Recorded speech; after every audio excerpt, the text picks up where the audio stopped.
வணக்கம். இன்னைக்கு உங்களுக்காக கதை சொல்ல வந்திருப்பது வியல் உங்கள் சகி. இன்னைக்கு நம்ம பார்க்க போற கதையின் பெயர் கொடுத்து வைத்தவள். கதைக்குள்ள போலாமா? குளிர்ந்த காற்று ஜில்லென வீச அந்த மழைக்கால இருட்டில் சீராக போடப்பட்டிருந்த தாரோட்டில் சைக்கிளில் விற்றென சென்று கொண்டிருந்தான் அருண். அவனது உள்மனது அந்த வயல்வெளியில் ஆடிக்கொண்டிருந்த நெற்கதிர்களைப் போல் உற்சாகத்தில் ஆடிக்கொண்டிருந்தது. ஆனால் வெளிமனது மழை பிடித்துக் கொள்வதற்குள் வீட்டை சென்றடைய வேண்டும் என்று தீவிரமாக யோசித்துக் கொண்டிருந்தது. அதன் கட்டளையின் பேரில் கால்கள் சைக்கிளை வேகமாக மிதித்துக் கொண்டிருந்தது. அதற்கு ஏற்றாற்போல் அந்த தாரோட்டில் அவன் வேகமாக சைக்கிளில் சென்று கொண்டிருக்க எதிரே யாரோ வேகமாக ஓடி வந்து கொண்டிருப்பது மங்களாக தெரிந்தது. இருட்டு வேளை என்பதாலும் வானம் மூடிக்கொண்டு மழை பொழிய தயாராக இருந்ததாலும் மேலும் வானம் கருகும்மென்றிருக்க எதிரே வருவது யார் என்று அவனுக்கு சரியாக தெரியவில்லை. இருந்தாலும் அவனது கால்கள் சைக்கிளை மிதிப்பதை நிறுத்தவில்லை.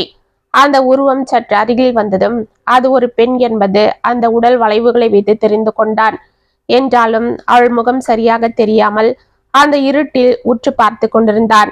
அந்த உருவம் தாறுமாறாக தலை தெறிக்க அந்த இருட்டில் வந்து கொண்டிருக்க, யார் இந்நேரத்துக்கு, அதுவும் இந்த வனாந்திரமான இடத்துல இப்படி ஓடி வராங்க? ஒருவேளை யாராவது அந்த பொண்ணை துரத்திட்டு வராங்களா என்று பின்னால் பார்த்தான். ஆனால் யாரும் வரவில்லை. ஒருவேளை இது பொண்ணுதானா, இல்ல படத்துல கதையில வர்றது போல இது மோகினி பிசாசு அப்படி ஏதாவது இருக்குமோ என்று அவன் யோசித்துக் கொண்டிருக்கும் நேரத்தில் அந்த உருவம் படால் என்று அவன் சைக்கிளில் மோதி அம்மா என்று கத்திவிட்டு தொப்பனை கீழே விழுந்தது. இல்ல, இது மோகினி பிசாசு இல்ல, ஏதோ பொண்ணோட குரல் தான். பாவம், சைக்கிள்ல மோதி கீழே விழுந்துட்டாளே என்று படப்படவன சைக்கிளில் இருந்து இறங்கி, யார் அது, இப்படி கையை கொடுங்க என்று கைகளை அந்த உருவத்தின் முன்பு நீட்டினான். அந்த உருவம் அமைதியாக எழுந்து அமர்ந்து கொண்டிருந்தது. யாருமா நீங்க, இப்படி கையை கொடுங்க, இது ரோடு, வண்டியெல்லாம் வேகமா வரும், இப்படி நடு ரோட்ல உட்காந்துட்டு இருந்தா அடிச்சு போட்டுட்டு போயிட்டே இருப்பாங்க, எழுந்துடுங்க என்றான் அருண். அந்த பெண் எதுவும் பேசாமல் அமைதியாக அமர்ந்து கொண்டுதான் இருந்தாள். அவள் அவனை உற்று பார்த்து கொண்டிருக்கிறாள் என்பது அவனுக்கு நன்றாக தெரிந்தது. அதே சமயம் ஒரு கார் விற்றென ஆரன் அடித்துக் கொண்டு அவர்களை கடக்க அந்த வெளிச்சத்தில் அவள் முகத்தை பார்த்தான். ஆஹா, எவ்வளவு அழகான பொண்ணு, நிஜமாவே இவ மோகினி போலதான் இருக்கிறா. பார்க்க சின்ன பொண்ணா இருக்காளே, ஆனா இந்த நேரத்துல இப்படி எதுக்கு ஓடி வந்து கீழே விழுந்து கிடக்கிறா என்று யோசித்து கொண்டு, ஏமா எழுந்துடுமா, இப்படி ரோட்ல உட்காந்துட்டு இருக்கிற, பாரு வண்டியெல்லாம் வருது, எழுந்துடு என்றான் அருண்.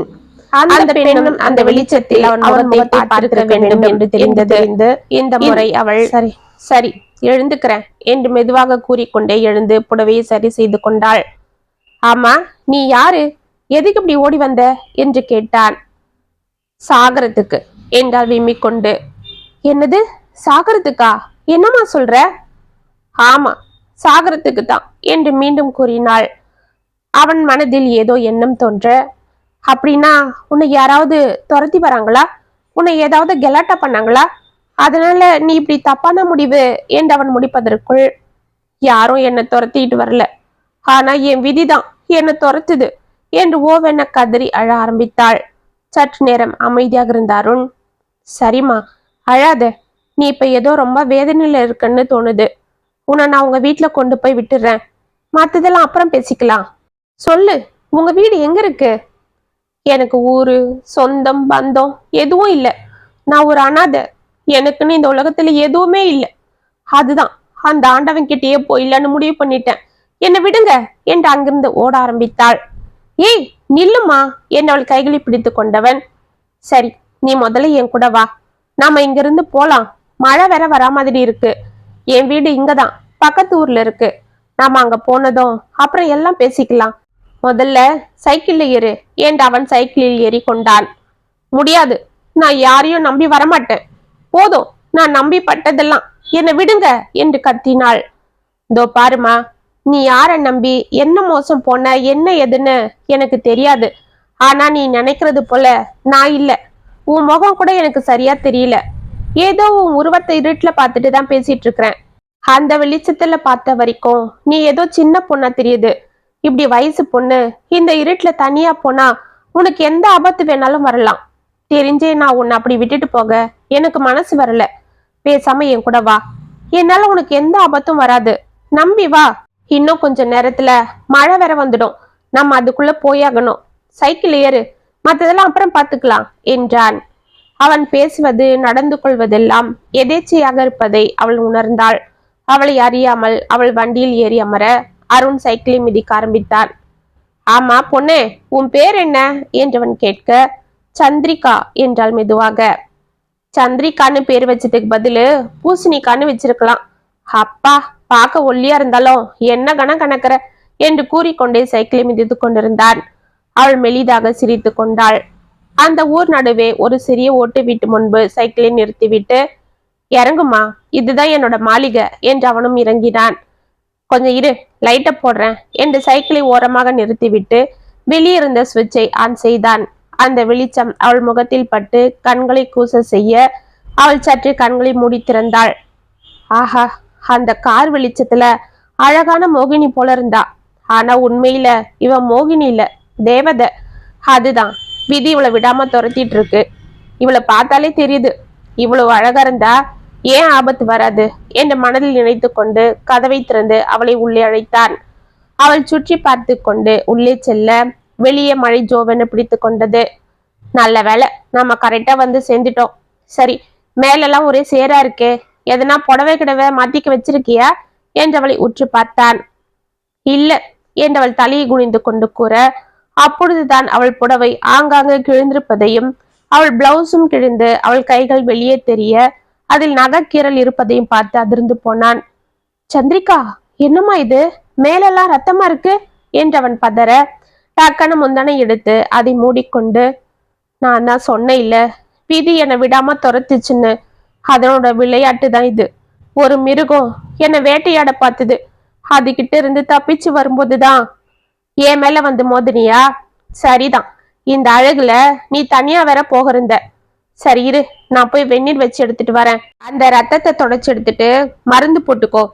இப்போதைக்கு உனக்கு கொடுக்க புடவெல்லாம் என்கிட்ட இல்ல. நீ தப்பா எடுத்துக்கலன்னா என்னோட லுங்கியும் ஷர்ட்டும் தரேன், அதை மாற்றிக்கிறியா என்று கேட்டான். அவனை ஆச்சரியமாக பார்த்து கொண்டே தலையாட்டினாள். பிறகு அவளுக்கு உடைகளை கொண்டு வந்து கொடுத்து விட்டு வெந்நீரும் வைத்து கொடுத்தான். இந்தா பஞ்சு, இதுல அந்த ரத்தத்தை தொடச்சு கிளீன் பண்ணிட்டு இந்த மருந்தை போட்டுக்க. ஒரு வாட்டி எனக்கு காலில் அடிபட்டப்ப எங்க ஊரு டாக்டர் கொடுத்தது என்ற ஒரு ஆயில்மெண்ட்டை அவளிடம் கொடுத்து விட்டு உள்ளே சென்றான். அவன் கொடுத்த லுங்கி ஷர்ட்டை போட்டுக்கொண்டு அவள் மருந்தை வைத்து கொண்டு வெளியே வர அதற்குள் சூடாக தோசையும் சாம்பாரும் கொண்டு வந்து வைத்தான் அருண். வா சந்திரிகா, தோசை ஊத்திருக்கேன், சாப்பிடலாம். காலையில நான் வேலைக்கு போகும்போது வச்சுட்டு போன சாம்பார் தான், சூடாக்கி இருக்கிறேன். தைரியமா சாப்பிடு, ஏதோ சுமாரா சமைப்பேன். நல்ல வேலை, மழை கலன்றதால கெடல என்றவன் சாப்பிட ஆரம்பித்தான். அவனை பார்த்து கொண்டே மெதுவாக அமர்ந்து அவளும் சாப்பிட ஆரம்பித்தாள். என்ன, நல்லா இருக்கா? ஆ, நல்லா இருக்கு என்று மெதுவாக கூறினாள். சரி, இப்ப சொல்லு, நீ யாரு? எதுக்கு இப்படி ஓடி வந்த? உன் மேல இருக்கிற காயத்தெல்லாம் பார்த்தா உனக்கு யாராலையும் ஆபத்து வந்திருக்கும்னு தோணுது. யாரு உன்னை என்ன பண்ணாங்க என்று கேட்டான். ஒரு பெருமூச்சு விட்டு விட்டு அவள் கூற ஆரம்பித்தாள். எங்க சொந்த ஊரு திருவாரூரா இருந்தாலும் எங்க அப்பா மும்பையில தான் செட்டில் ஆகியிருந்தாரு. எனக்கு 10 வயசு இருக்கும் போதே எங்க அம்மா இறந்துட்டாங்க. அதிலிருந்து எங்க அப்பா தான் என்னை பாசமா வளர்த்து வந்தாரு. அவர் ஒரு பெரிய டான்சர், அதாவது இந்த பழத்துலலாம் ஆடுவாங்களே அது போலவா என்று கேட்டார். இல்ல, பரதநாட்டிய கலைஞர். ஓ அப்படியா, அப்ப நீ கூட ஆடுவியா? ஆடுவியாவா? எனக்கு பரதநாட்டியம் தான் உயிர். எங்க அப்பாவும் எனக்கு நல்லா சொல்லி கொடுத்தாரு. எங்களுக்கு நிறைய ப்ரோக்ராம் வரும். எங்க அப்பாவுக்கு கலை மேல இருந்த ஆர்வம் பணத்துல இல்லை. அதனால தான் எங்களுக்கு வர வருமானத்தை அவர் பெருசா எடுத்துக்கல. அதை கணக்கும் பார்த்ததில்ல. அதுக்கு தனியா ஒரு மேனேஜரை போட்டிருந்தாரு. அவர் பேரு சத்தியமூர்த்தி. அந்த ஆளு பேர்ல தான் சத்தியம் இருந்ததே தவிர அவன் நடத்தையில இல்லை. எங்க அப்பாவை நல்லா ஏமாத்தி பணத்தை சுருட்டி இருக்கான். ஆனா எங்க அப்பா எதையும் கண்டுக்காம விட்டுருக்காரு. ஒரு நாள் அவர் மேடையில் ஆடிட்டு இருக்கும் போதே மயங்கி விழுந்துட்டாரு. நாங்கெல்லாம் பதறிக்கிட்டு அவரை போய் தூக்கினோம். ஆனா அந்த உடம்புல உயிர் இல்லை. அப்ப நான் வயசுக்கு வந்த பொண்ணா இருந்தாலும் எங்க அப்பா டான்ஸு இது தவிர வேற எதுவும் எனக்கு தெரியாது. எங்க அப்பா போனதும் எங்க ட்ரூப்ல ஆடிட்டு இருந்த எல்லாரும் போயிட்டாங்க. நான் தனியா நின்னுட்டேன். அப்பதான் அந்த சத்தியமூர்த்தி, அவங்க போனா என்னம்மா, நான் உன்னை ஆட வைக்கிறேன், நான் சொல்ற இடத்துல வந்து நீ ஆடு, அப்படி ஆடுனா உனக்கு நிறைய பணம் வரும், நீ நல்லா வசதியா வாழலான்னு சொன்னான். எங்க அப்பா விட்டுட்டு போன கலையை வளர்க்கணுன்ற ஆர்வத்துல நானும் சரின்னு ஒத்துக்கிட்டு அன்னைக்கு அவன் கூட போனேன். ஆனா அந்த பாவி என்ன ஒரு பெரிய ஸ்டார் ஹோட்டலுக்கு கூட்டிட்டு போனான். அங்க பெரிய பெரிய மனுஷங்களா இருந்தாங்க. நிறைய வயசு பொண்ணுங்க அரைகுறை ட்ரெஸ்ல சுத்திட்டு இருந்தாங்க. அதை பார்த்துட்டு எனக்கு ஒன்றும் புரியல. என்னமாமா, என்னை எங்க கூட்டிட்டு வந்திருக்கீங்க என்று சந்திரிகா சத்தியமூர்த்தியை பார்த்து பதட்டத்தோடு கேட்டாள். உன்னை நல்ல இடத்துக்கு தான் கூட்டிட்டு வந்திருக்கேன் சந்திரிகா. இங்க பெரிய பெரிய மனுஷங்களாம் வருவாங்க. அவங்க எதிர்க்க நீ ஆடணும். அப்படி ஆடினா உனக்கு அவங்க நிறைய பணம் கொடுப்பாங்க. வா என்னவள் கைகளை பிடித்தான். சே விடு, இத பார்த்தா ஆட்டத்தை ரசிக்கிற கூட்டம் போல தெரியல. இங்க என்னோட புனிதமான நடனத்தை நானும் ஆட மாட்டேன் என்றவள் திரும்ப. ஏய் என்னடி ரொம்ப தான் அலட்டிக்கிற என்றவளை பிடித்து அறைந்து தரத்தரவனை இழுத்து கொண்டு போய் ஒரு அறையில் தள்ளி கதவை சாத்தினான். அந்த சமயம் எனக்கு என்ன செய்யறதுன்னே தெரியல. வலையில மாட்டின மானு போல அவன்கிட்ட சிக்கி தவிச்சேன். அங்கிருந்து எப்படி தப்பிச்சு போறதுன்னு நான் யோசனை பண்ணிட்டு இருந்த நேரத்துல ஒரு மிருகம் உள்ள வந்து கதவை சாத்திச்சு. அதை பார்த்து நான் பயந்து ஓடுனேன். ஆனா என்னால முடியல.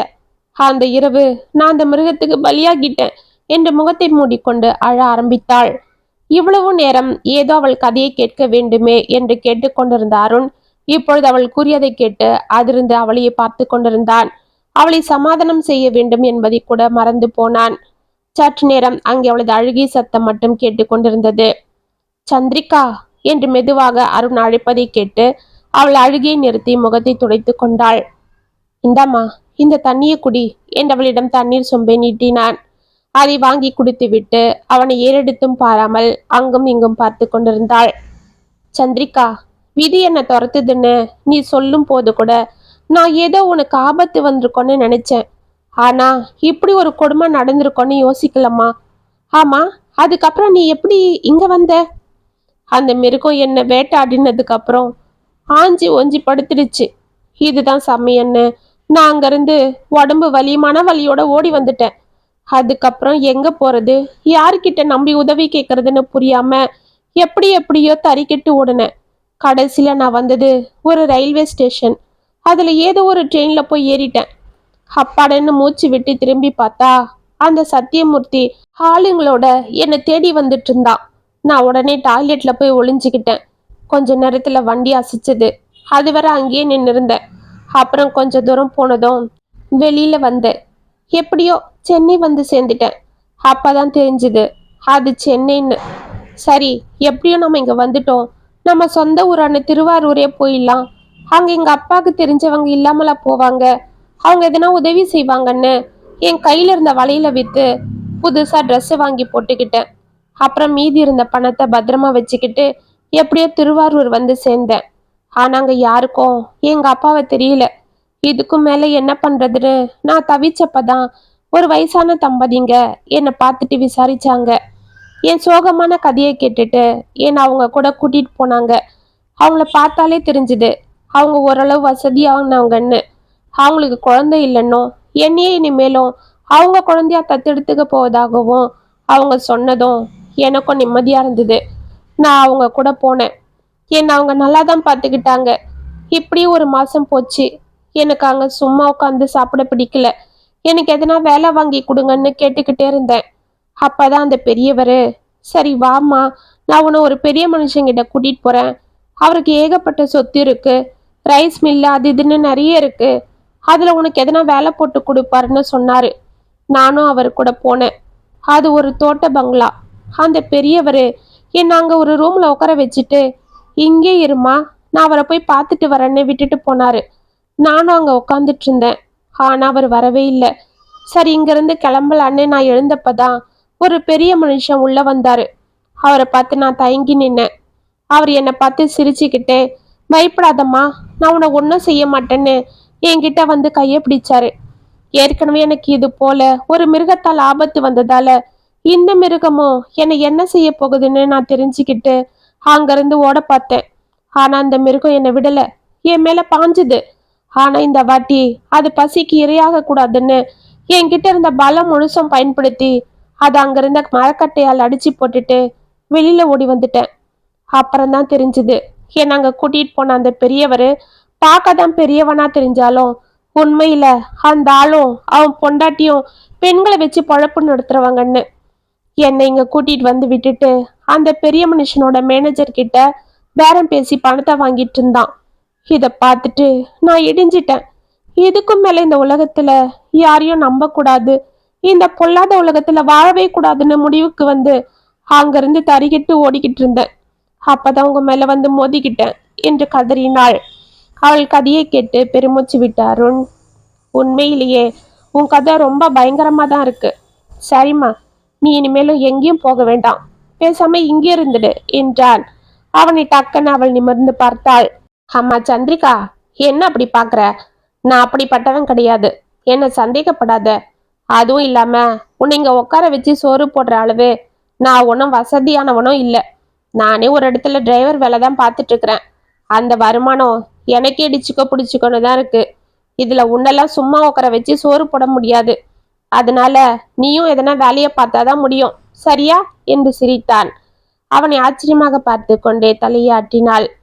சரி, நீ அப்படியே உள்ள படுத்துக்க, நான் இங்கே படுத்துக்கிறேன், காலையில வேலைக்கு போகணும் என்று தட்டுகளை எடுத்து கொண்டு எழுந்தான். ஆமா, உங்க பேரு என்னன்னு எனக்கு சொல்லவே இல்லையே என்று அவளும் எழுந்தாள். அது சரி, நீ கேட்டா தானே. சரி, இப்ப சொல்றேன்.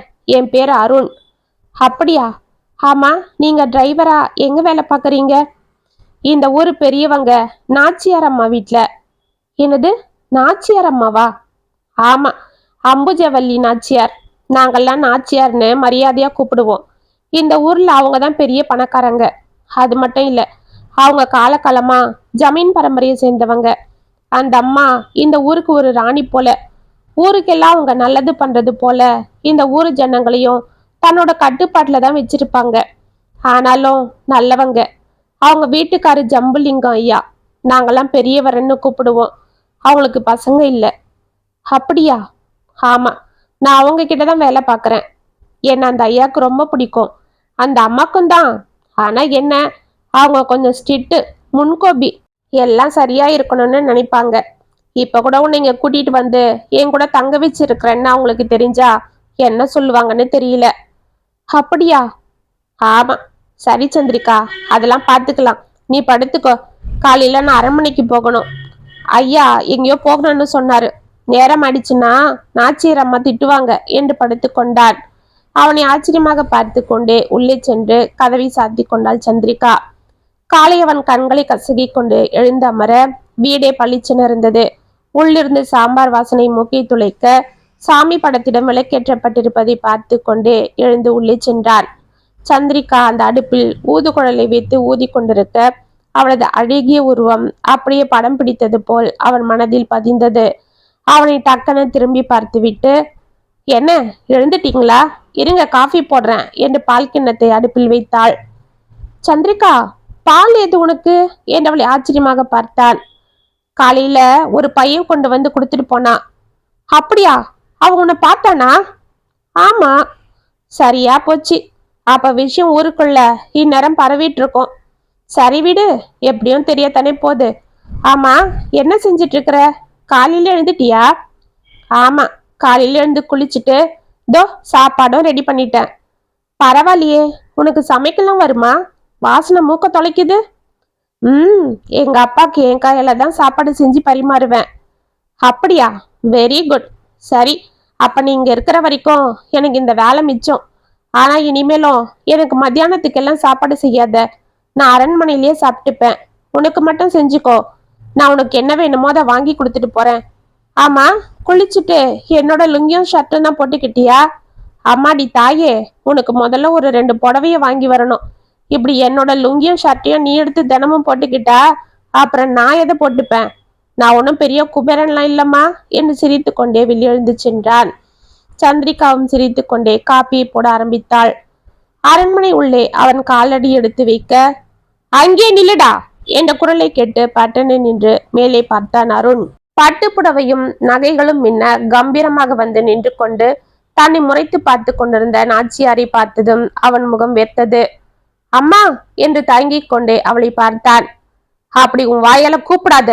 ஏதோ நல்ல பையனா இருக்கியே, உண்மையா உழைக்கிறியன்னு உன்னை இந்த அரண்மனையில வேலைக்கு சேர்த்துக்கிட்டா நீ தரங்கிட்ட நடந்துக்கிற என்று கத்தி கொண்டே கீழிறங்கி வந்தாள்.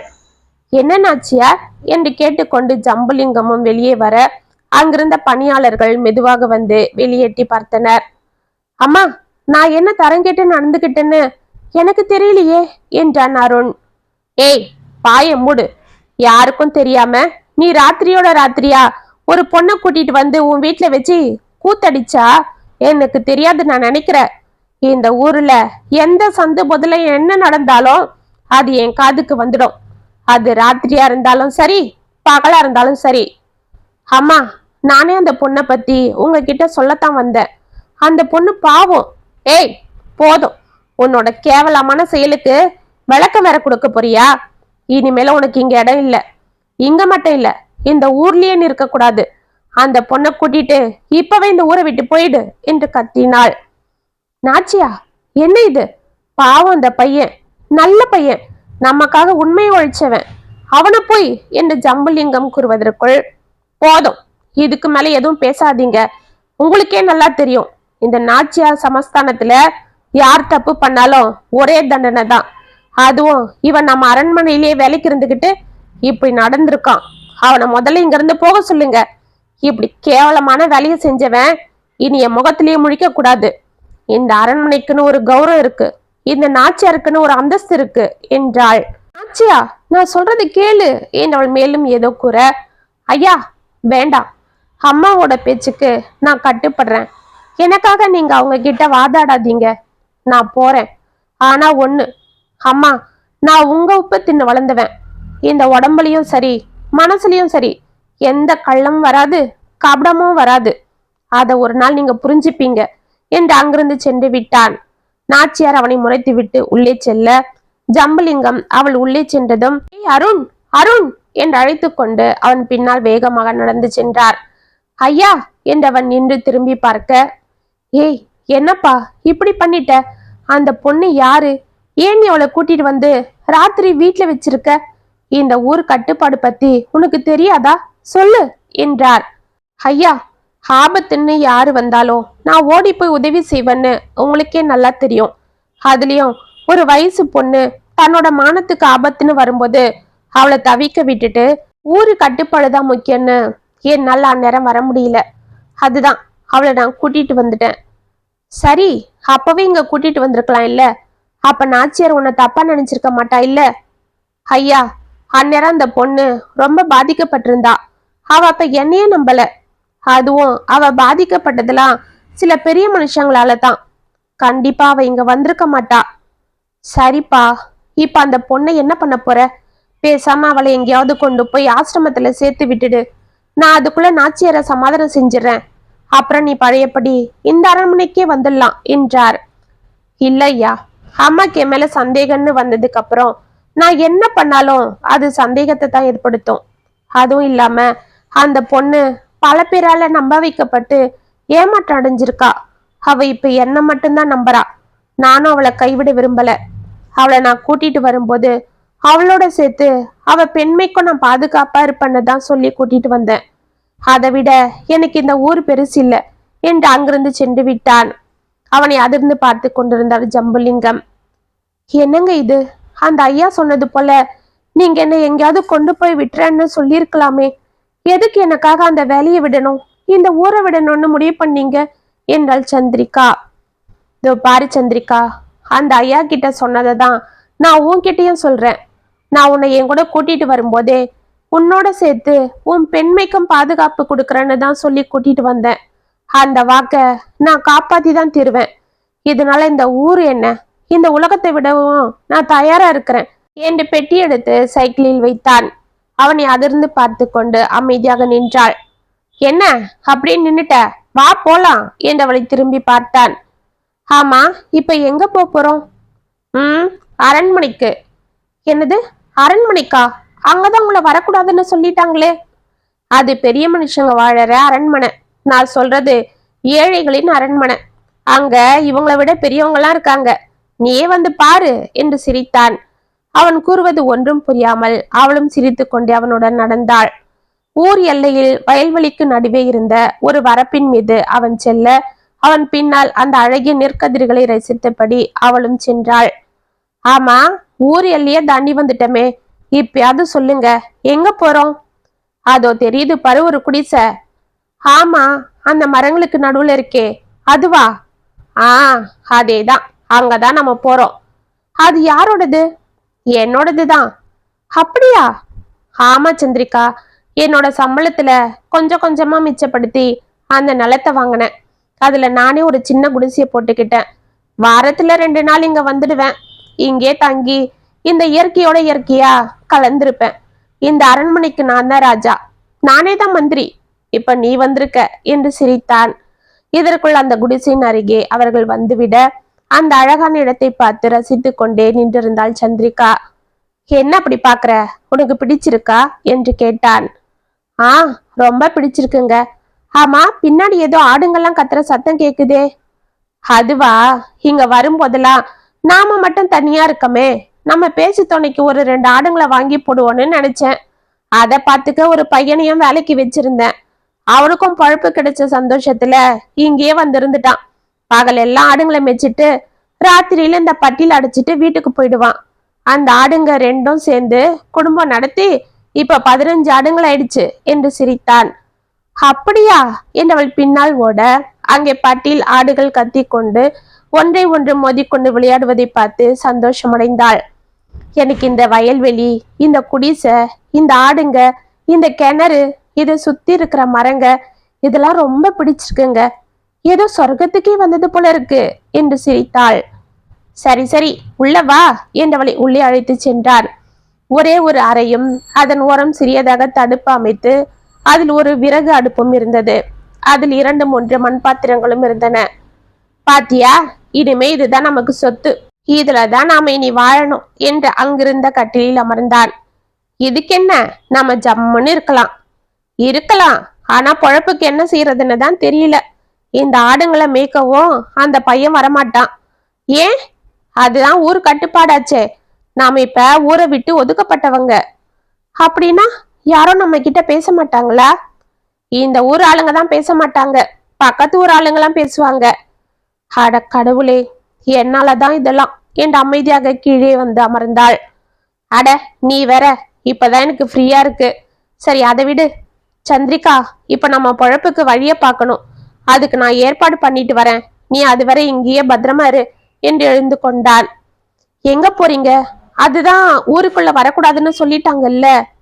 அட, அவங்க வரக்கூடாதுன்னு சொன்னா நான் இந்த ஆடுங்களை கொண்டு போய் பக்கத்து ஊர்ல விற்க போறேன். அதுல வர பணத்தை வச்சு நமக்கு தேவையானதெல்லாம் வாங்கிப்போம். அப்புறம் ஏதாவது புதுசா தொழில் பண்ணணும். புதுசானா? அதுதான் பக்கத்து ஊர்ல கடை கிடையாதுன்னா வைக்க வேண்டியதுதான். என்னங்க, தெரியாத வேலைய இனிமேலும் ஆரம்பிச்சு நாம செய்யறதுக்கு பேசாம உங்களுக்கு தெரிஞ்ச வேலையை செஞ்சா என்ன? என்னோட முகத்தை பார்த்தாள். என்ன சொல்ற? உங்க அப்பா எல்லாம் விவசாயின்னு நீங்க தானே சொன்னீங்க. ஆமா, ஆனா சொந்தமா ஒரு ஏக்கரா கூட நிலம் இல்லாம அடுத்தவங்க நிலத்துல கூலி வேலை பார்த்தாங்க. அதுக்காக தான் நான் இந்த நிலத்தை வாங்கினேன், நாமளும் ஒரு எஜமானனா இருக்கணும்னு. அப்ப எதுக்கு அதை விட்டுட்டு வேற வேலையை தேடணும்? அப்பனா என்ன விவசாயம் செய்ய சொல்றியா? ஆமா. என்னது நோமா? விவசாயம் என்ன சாதாரண வேலையா? அதுவும் நான் ஒருத்த மட்டும் என்ன செய்யறது? ஏன், நான் ஒருத்தி இருக்கிறது உங்களுக்கு தெரியலையா? நீங்க தானே சொன்னீங்க சும்மாலாம் உட்காந்து சாப்பிட முடியாதுன்னு. ஏய், நான் ஏதோ சும்மா சொன்னேன். ஆனா நீ எப்படி இதெல்லாம் செய்ய முடியும்? இதெல்லாம் ரொம்ப கஷ்டம். இந்த உலகத்துல மானத்தோட வாழற வாழ்க்கையே கொஞ்சம் கஷ்டம்தாங்க. ஆனா அது பழகிடுச்சுன்னா அது போல ஒரு கௌரவம் வேற எதுவுமே இல்லை என்றாள். அப்பன்னா நாம இனிமே விவசாயிகள் ஆகலான்னு சொல்ற? ஆமாங்க. அப்ப கூட முதலுக்கு கொஞ்சமாவது பணம் தேவைப்படுது. அதுக்கு ஒரு 2 ஆடாவது வித்தாதான். ஏங்க, சும்மா அதையே பேசிட்டு இருக்காதீங்க. இந்த செயினை கொண்டு போய் வச்சு உங்களுக்கு என்னெல்லாம் தேவையோ அதை வாங்கிக்கோங்க என்றாள். ஏய் சந்திரிகா, என்னம்மா இது? உன் கழுத்துல இருக்கிற நகையை கழட்டி. இதோ பாருங்க, நீங்க என் மானத்தை காப்பாத்த இந்த ஊரையே விட்டு வரும்போது நான் உங்களுக்காக இந்த செயினை தர மாட்டேன்னா? எதுவும் பேசாம இது கொண்டு போய் வச்சு விவசாயம் பண்ண என்ன வேணுமோ அதெல்லாம் வாங்கிட்டு வாங்க என்றாள். அவளை மகிழ்ச்சியோடு பார்த்து கொண்டே எழுந்து சென்றான். அன்றிலிருந்து இருவரும் அந்த நிலத்தில் விவசாயம் செய்ய ஆரம்பித்தனர். அருண் அந்த நிலத்தில் அல்லும் பகலும் பாடுபட, சந்திரிகா வீட்டில் சாப்பாடு செய்து அவனுக்கு கொண்டு செல்வதும் ஆடுகளை மேய்ப்பதும் என அவளும் தன் பங்கிற்கு உழைத்து கொண்டிருந்தாள். அந்த போகத்தில் அவர்கள் உழைப்புக்கு நல்ல பலன் கிடைத்துவிட இருவரும் மகிழ்ந்தனர். அன்று கோவிலுக்கு சென்று விட்டு அவர்கள் வீட்டிற்கு வர அருண் தனது பாக்கெட்டில் இருந்த ஒரு சிறிய நகைப்பெட்டி எடுத்து அவளிடம் கொடுத்தான். என்னங்க இது என்று ஆச்சரியமாக அதை வாங்கி பார்த்தாள். அதில் ஒரு தங்க செயின் இருந்தது. இது யாருக்கு என்றவள் தடுமாறிக்கொண்டே கேட்க, உனக்குதான் சந்திரிகா. எனக்காக அன்னைக்கு நீ உன் கழுத்துல இருந்து இந்த நகையை கழட்டி கொடுத்த. அன்னில இருந்து உன் வெறும் கழுத்தை பார்க்க பார்க்க எனக்கு மனசே கஷ்டமா இருந்தது. அதுதான் பணம் வந்ததும் முதல்ல உனக்கு இந்த நகையை வாங்கி போடணும்னு நினைச்சேன். அப்பனா என் கடன் திருந்து போயிடுச்சுன்னு சொல்ல வரீங்களா என்று மெதுவாக கேட்டாள். ஏய், என்ன இது இப்படி சொல்ற? நான் அப்படி சொல்ல வரல சந்திரிகா, நீ தப்பா எடுத்துக்கிட்டியா என்று அதிர்ந்தான். பின்ன பணம் வந்த உடனே எனக்காக நீங்க இதை வாங்கி வந்து கொடுத்தீங்கன்னா அப்ப நீங்க என்ன ஒரு கடனாளியா தான் நினைச்சிருக்கீங்க என்றாள் குரல் கம்ம. சந்திரிகா, நான் உன்னை என் மனசுல ஒரு ராணியா நினைச்சிட்டு இருக்கிறேன். நீ சம்மதிச்சா இந்த செயினோட சேர்த்து உனக்கு தாலியும் செஞ்சு போட நான் தயார். ஆனா நீ அருண், எனக்கு இதுல பரிபூர்ண சம்மதம் தான். ஆனா அதுக்கு நான் அருகதை உள்ளவளா என்று அவனை கண்ணீரோடு பார்த்தாள். ஏன் சந்திரிகா அப்படி சொல்ற? அன்னைக்கு ஒரு மிருகம் உன்னை தன்னோட பசிக்கு இரையாக்கிடுச்சுன்னு நீ வேதனைப்படுறியா? இதோ பாரு சந்திரிகா, நீ உடம்பாலதான் கெட்டு இருக்கிற. அது கூட ஒரு ஆக்சிடென்ட். உனக்கும் தெரியாம நீ அதுல சிக்கிக்கிட்ட.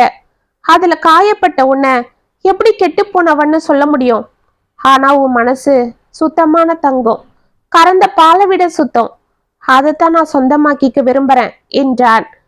என்னங்க என்று அழுது கொண்டே அவன் காலில் தடால் என்று விழுந்தாள். ஏ சந்திரிகா, என்ன இது, எழுந்துடுமா என்று அவளை தூக்கினான். என்னங்க, நான் ரொம்ப கொடுத்து வச்சவங்க என்று அவள் தேம்பிக் கொண்டே கூற, இல்ல, நான் தான் கொடுத்து வச்சவன். நீ நினைச்சா உனக்கு இருக்கிற அழகுக்கும் அறிவுக்கும் உனக்கு பெரிய வாழ்க்கையே கிடைக்கும். ஆனா இந்த ஏழைய நீ விரும்புற. என்கிட்ட என்ன இருக்குன்னு என்று அவன் கேட்டுக்கொண்டிருக்க வெளியே ஏதோ டமார் என்று சத்தம் கேட்டது. இருவரும் பதறிக்கொண்டு வெளியே செல்ல சற்று தூரத்தில் இருந்த மெயின் ரோட்டில் ஒரு கார் மரத்தில் மோதி நின்றிருக்க அதிலிருந்து டிரைவர் இறங்கி அதை பார்த்து கொண்டிருப்பதை கவனித்தார்கள். இருவரும் அருகில் சென்று அந்த டிரைவரை விசாரிக்க, சார், கார்ல திடீர்னு பிரேக் பிடிக்காம போயிடுச்சு. அப்பன்னு பார்த்து எதிர்க்க வண்டி வந்துடவே எனக்கு என்ன செய்யறதுன்னே தெரியாம வண்டியை திருப்பன. அப்ப மரத்துல மோதிடுச்சு என்றான் அந்த டிரைவர் பதட்டமாக. என்ன ஆளியா நீ? வண்டி எடுக்கிறதுக்கு முன்னாடி அதெல்லாம் சரி பார்க்க மாட்ட? சரி சரி தள்ளு, நான் பாக்குறேன் என்றான் அருண். ஐயா, அதெல்லாம் அப்புறம் பார்த்துக்கலாம். உள்ள அம்மா இருக்காங்க, அவங்க அதிர்ச்சியில மயங்கிட்டாங்க, அவங்கள காப்பாத்தணும் என்று பதறினான் டிரைவர். அட என்னப்பா, முதல்ல அதை சொல்ல மாட்டேன் என்று அருண் கார் கதவை திறக்க நாச்சியார் மயங்கிருப்பதை பார்த்து பதறி போனான். சந்திரிகா, இங்க வா என்று அவளை அருகே அழைத்தார். சற்று நேரத்தில் நாச்சியார் மெதுவாக கண்களை திறக்க சுற்றி பார்த்து கொண்டே எழுந்து அமர்ந்தாள். சந்திரிகா அப்பொழுது அவளுக்கு சூடாக காஃபி கொண்டு வந்து கொடுத்தாள். அவளை அன்போடு பார்த்து கொண்டே, யாருமா நீ, நான் எப்படி இங்க வந்தேன் என்று அவள் கேட்க நடந்ததை கூறினாள் சந்திரிகா. அப்படியா, நான் உங்களுக்கு எப்படி நன்றி சொல்லுதுன்னே தெரியல என்று அவள் கொடுத்த காஃபியை வாங்கினாள் நாச்சியார். அப்பொழுது சுவரில் இருந்த அருணின் போட்டோ அவள் கண்களில் பட அவள் முகம் மாறியது. இது இது என்று பதறிக்கொண்டே எழுந்தாள். இவரு தான் அருண்.